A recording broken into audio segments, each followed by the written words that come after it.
Much obliged, Doctor. Much obliged.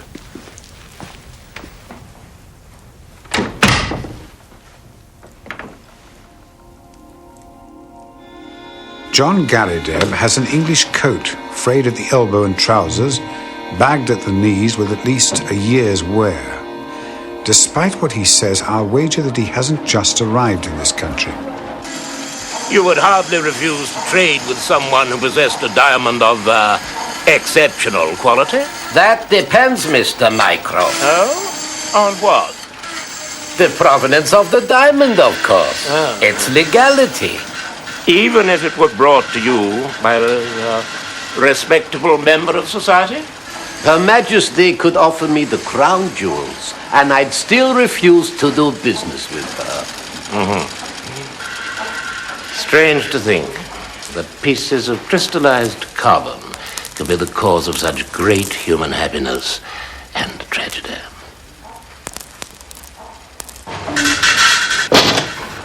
Some things are better said in private, Mr. Mycroft. You do understand. I think we understand each other. You have a reputable business. You can't afford to make mistakes. L'chaim. You were offered a diamond. Yes. I was interested, of course. He was willing to pay a lot of money. Who was? Tell me. The Count. And his name? Count Sylvius. Well, that's no good to me, Aki. I need them within 2 days. With the greatest respect, sir, only Roger Presbury could have cut your diamond in less than a week, and he took his skills with him to the grave. Well then, I better find someone alive to do the work while there is still time. What can you do? Who was Roger Presbury? A true genius. In his hands, a lifeless, shapeless stone became a living, breathing work of art. Diamonds were his life. And his death. Indeed. He was murdered 5 years ago during a quarrel about some gems. Such a tragedy. Did you see the Count's diamond? Alas, no. But he did give me a description of it. He described a round stone of finest purity and color, approximately 100 carats in weight. 110, Mr. Mycroft. But a little too close for comfort to a description of the Mazarin Stone. I've taken up enough of your time. Not at all, Mr. Mycroft, sir, not at all.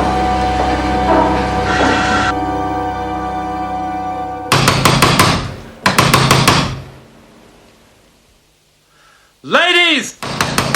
Ladies, I've got news! Ladies, tell your brother I've got good news. Your antipathy for the Count is well known, unlike your reasons. He brings the higher echelons of our society into disrepute. In your opinion. I suppose you realize that the Count is among the guests at a levee at St. James's Palace tomorrow morning. He should be serving a prison sentence. And the Prince and Princess of Wales are unlikely to entertain suspected criminals, are they? Drive on, George.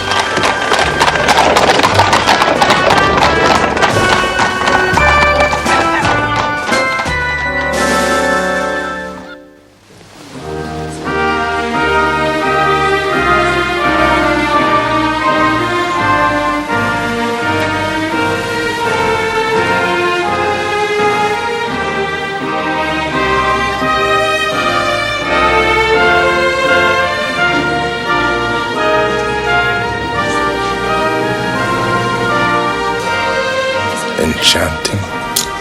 You are an incorrigible flatterer, Count Sylvius. Bertie would be most disturbed if he knew of your attention. Your most humble servant, Martha.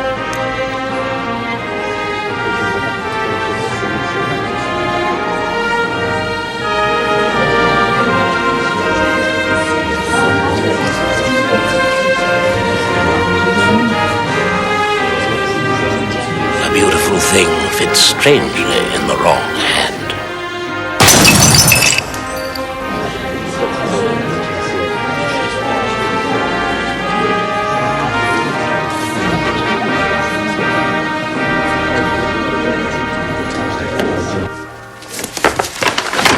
There.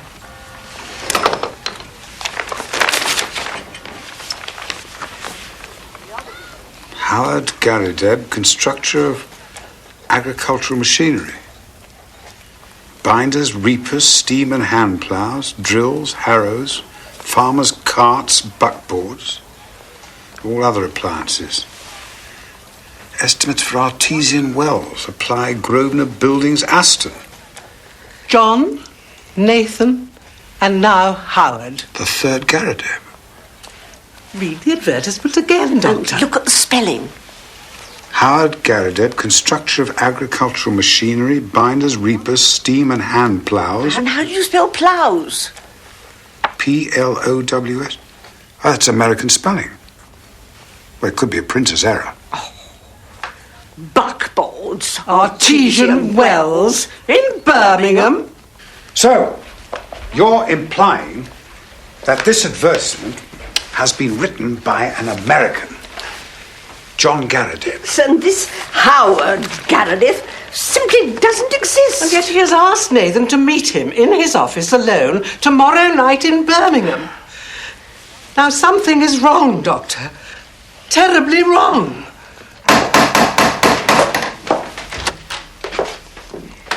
Count Sylvius. Game shot, sportsman, Wait. man about town, confidence trickster. Please, sir. Here it is. And now, diamond thief. I'll have him. You can't go in there. It's quite all right, Mrs. Hudson. Dr. Watson. The Count is expected. Well, you might have warned me.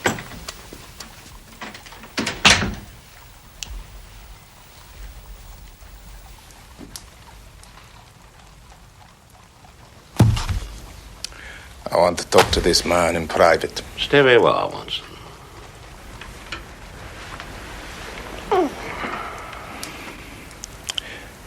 You have gone out of your way to annoy me. You have set your creatures upon my track. My creatures? I assure you no. 2 days ago it was a cabman. Today some booming old fool at the palace. You give my little impersonations too much praise. So, you admit that you have dogged me. Why? I want the Mazarin Stone. You've come here to find out how much I know and how far my removal is absolutely essential. Well, I know everything except one thing which you are now about to tell me. Where is the Mazarin Stone? Well, how the devil should I be able to tell you where she is? Do you know what's kept in this notebook, Count? You are all here, every action of your vile and dangerous life.